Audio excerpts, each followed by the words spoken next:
The holiday season can put a lot of stress on any relationship. But it's especially hard on people who are going through a separation or a divorce. In tonight's news you can really use, Money editor Bill Flanagan tells us about a local author who's using her own experiences to help other people through the family and financial pressures.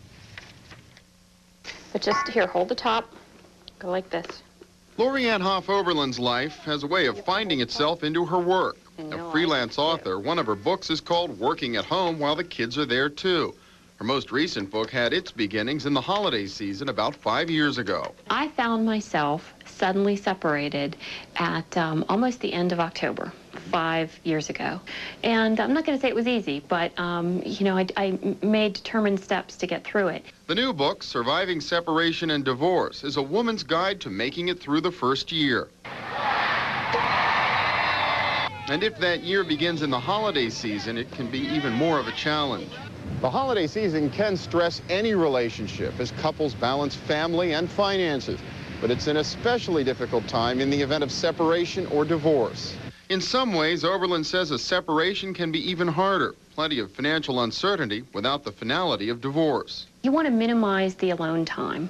Plan activities with your friends. Plan to go to their houses and just keep yourself busy. Arrange play dates for your children. And try to maintain family traditions. Loriann and the kids made homemade granola, which doubles as an inexpensive gift.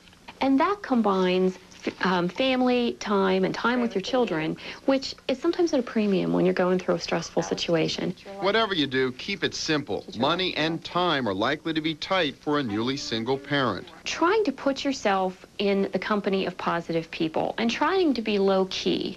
When you're going through a lot of stress, the last thing that you need is to try to impress people. Hard-won advice for the holidays. Bill Flanagan, KDKA TV News. Surviving Separation and Divorce by Loriann Hoff Oberlin is in local bookstores. Okay, we're going to check in with Larry in just a moment.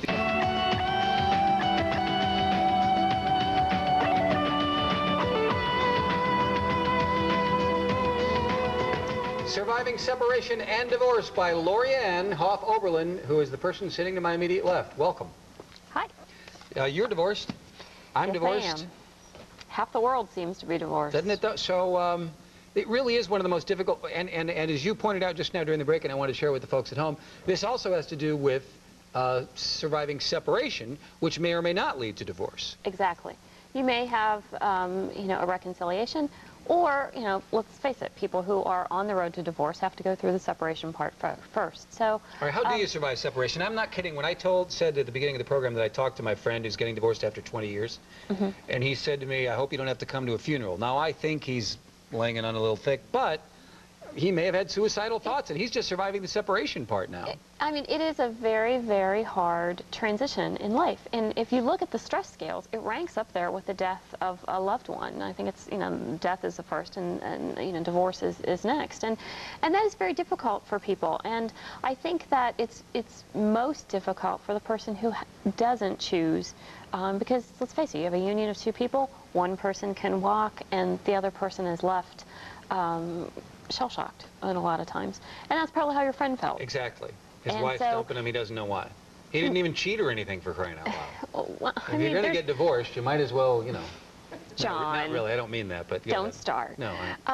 But seriously, I mean, it's just a very, very hard transition, and that's why I wanted to write the book. And I wrote it from a woman's perspective. I mean, the subtitle is a woman's guide to making it through the first year. And truly, separations can last, you know, longer than that. But a lot of those hard transitions are in that first year, that first 12 months, where you are shocked and you feel like your world is coming to an end. And I wanted to say that, look, your life is a continuum. There is a lot of hope out there.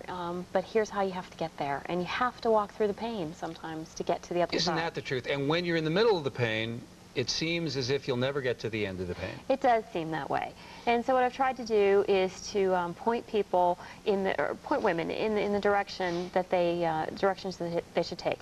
For instance, you know, relying upon your friends, just as your friend did, you know, to you. And I think, and maybe you can tell me this, but you know, for women, we tend to have at least 4 or 5 confidants. And men, studies have shown, only have their wives a lot of times. And so when that is gone, they feel a little lost. Do you Yes, think that's I mean, true? he has friends, but you're right. His wife was his close confidant. And really, so women, according to studies, have 2 or 3 close yeah, friends I mean, that they can I confide can't in. name the study, but I think understand. that, you know, most people would say that, that's very true. And, you know, so sinking into your friendships is one of them. And not feeling bad if you need to ask for some support, and just realize that you'll be able to pay that back at some point. And looking after yourself. You know, there are health care needs that you need to look at. You know, if there was infidelity involved, you know, that's a very serious issue, and, you know, you need to look at, you know, could your husband or your wife have harmed your health? So you ought to get an AIDS test just to put your Well, mind at yeah, ease, if nothing I hate else. to say it, but yeah, in this Couldn't day and hurt. age, yeah, exactly.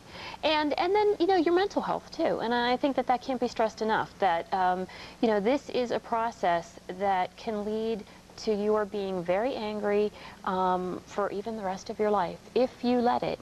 And one of the things that I try to say in this book is, you know, will you get bitter or will you get better? And that is a question that you have to ask, and the decision is yours. Does everybody get bitter before they get better? I think there's maybe a little bitterness. Yeah, I think that anger is only natural. It is a human emotion, but behind anger there's always, you know, a trigger. And so what is that? And you need to deal with the root cause. You know, is it your hurt? Is it humiliation? And any given day it could change, you know, your emotions, and it is truly a roller coaster time period for a lot of people.